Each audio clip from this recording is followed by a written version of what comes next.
আজকে আমরা দেখাবো কিভাবে ঘরে বসে অনলাইনে জমির খাজনা প্রদান করা যায় বা ভূমি উন্নয়ন কর ফি দেয়া পরিশোধ করা হয়। তো সেক্ষেত্রে আমাদেরকে প্রথমে যেতে হবে গুগল ক্রোম ব্রাউজারে। গুগল ক্রোম ব্রাউজার থেকে আমরা লিখবো ল্যান্ড গভ বিডি। আমরা এখান থেকে ল্যান্ড গভ বিডিতে যাব। এখান থেকে দেখা যাচ্ছে ভূমি মন্ত্রণালয়, এটাতে আমরা ক্লিক করব।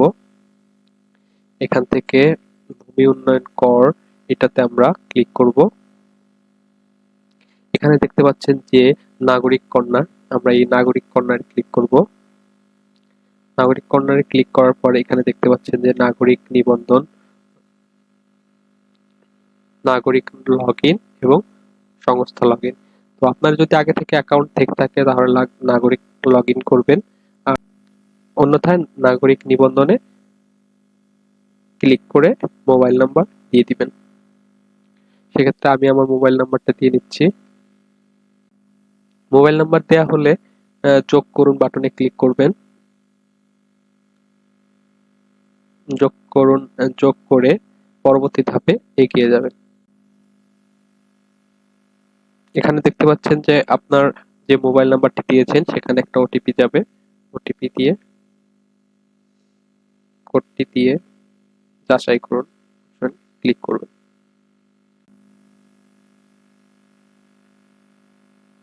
আমার ওটিপি নাম্বারটি আসছে, আমি আমার ওটিপি নাম্বারটি দিয়ে নিচ্ছি। আপনার ওটিপি নাম্বারটি দিয়ে পরবর্তী ধাপে ক্লিক করবেন। এখানে যাচাই অপশন আছে, যাচাই অপশনে ক্লিক করবেন। যাচাই অপশন হয়ে গেলে এখানে বলতেছে নতুন পাসওয়ার্ড নিশ্চিত করুন। এখানে তারপর সংরক্ষণ বাটনে ক্লিক করবেন।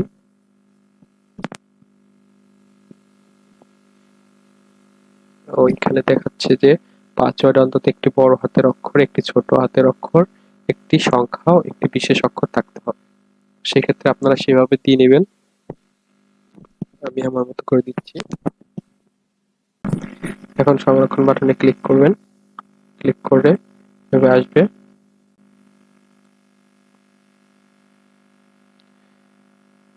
এরপর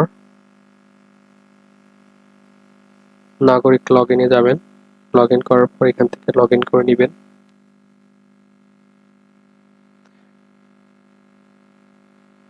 যোগ করুন অপশনটিতে ক্লিক করে লগইন করবেন।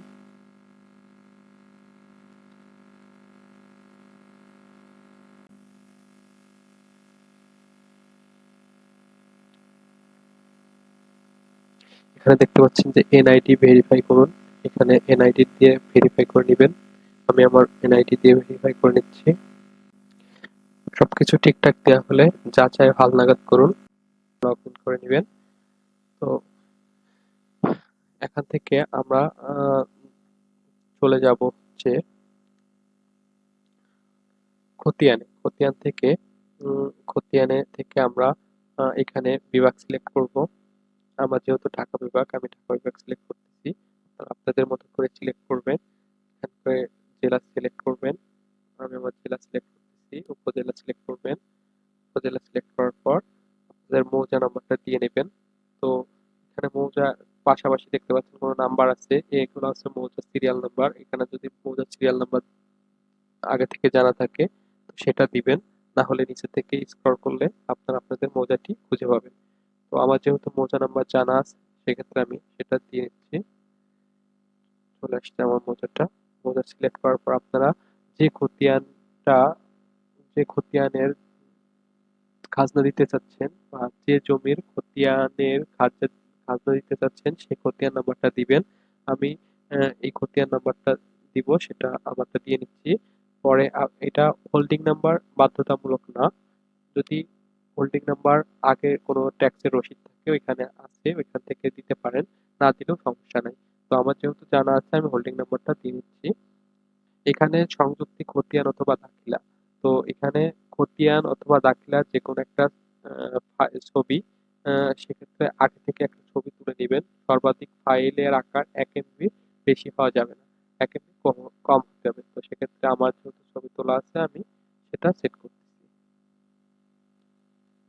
এখন মালিকের ধরন, এটা মালিকের ধরন যদি নিজ এর যার নামে খতিয়ানে জমির নাম আছে সে যদি হয় তাহলে নিজ, আর যদি তার উত্তরাধিকার খাজনা দিতে চায় সেক্ষেত্রে আমরা উত্তরাধিকার সিলেক্ট করব। তো এটা আমার নিজের, তো সেক্ষেত্রে নিজ সিলেক্ট করা থাকবে।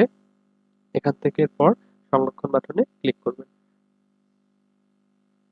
সংরক্ষণ বাটনে ক্লিক করলে দেখতে পাচ্ছেন আমার এটা অ্যাড হয়ে গেছে।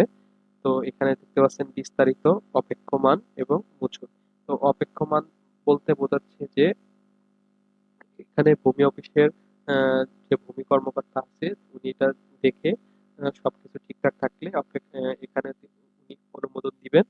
তো অনুমোদন দেওয়ার পর সেখানে এইখানে অপেক্ষমানের স্ট্যাটাসটা অনুমোদিত হবে, এটা লেখা থাকবে। তো এরপর থেকে আমরা চলে যাব হোল্ডিং এ।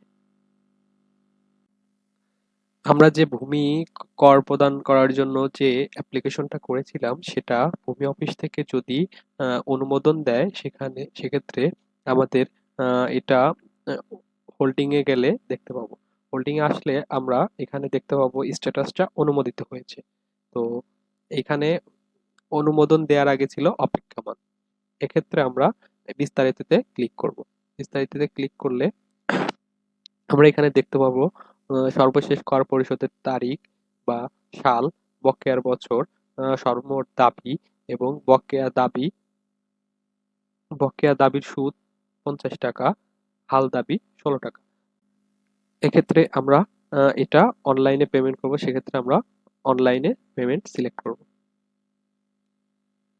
অনলাইন পেমেন্ট সিলেক্ট করলে আমরা এখানে দেখতে পাবো যে বিকাশ, নগদ, উপায়, একপে, রকেট, নেক্সাস পের মাধ্যমে আমরা বিল পরিশোধ করতে হতো। আমি যেহেতু বিকাশে পেমেন্ট করব সেক্ষেত্রে বিকাশ সিলেক্ট করব।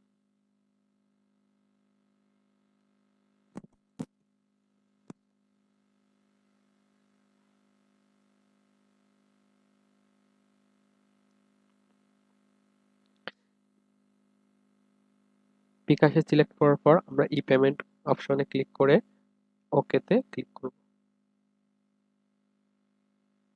এখন এখানে বিকাশ নাম্বারটা আপনারা আপনাদেরটা দিয়ে নেবেন, আমি আমারটা দিয়ে নিচ্ছি। বিকাশ পেমেন্ট নাম্বার দেওয়ার পরে আপনার কনফার্মে ক্লিক করব, তারপরে আপনার ফোনে একটা যাবে। ভেরিফিকেশন কোড আসার পরে আপনার ভেরিফিকেশন কোডটা দিয়ে নেবেন। আমি আমার ভেরিফিকেশন কোডটা দিয়ে নিচ্ছি।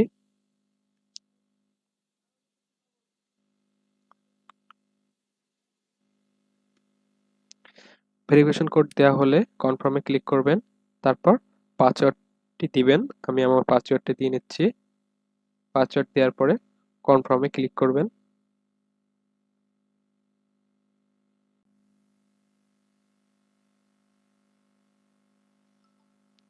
কনফার্ম হলে দেখতে পাচ্ছেন এখানে অভিনন্দন, কর প্রদান সফল হয়েছে। দাখিলা মেনু থেকে দাখিলাটি সংগ্রহ করতে পারবেন। তো এখান থেকে আপনারা দাখিলাটি প্রিন্ট করে নিতে পারবেন। তো আমার যেহেতু প্রিন্টার নেই আমি এখান থেকে প্রিন্ট না করে এটা পিডিএফটি ডাউনলোড করে নিচ্ছি। পরবর্তীতে আমি এটা প্রিন্ট করে নিব। তো এই ছিল আসলে কিভাবে ঘরে বসে খাজনা জমির খাজনা দেয়া যায় বা জমির কর প্রদান করা হয়। তো এই দাখিলাটার সিগনেচারের কোনো প্রয়োজন নেই। দাখিলাটা ইলেকট্রনিক ভাবে তৈরি করা হয়েছে, কোনো স্বাক্ষরের প্রয়োজন নেই। ধন্যবাদ।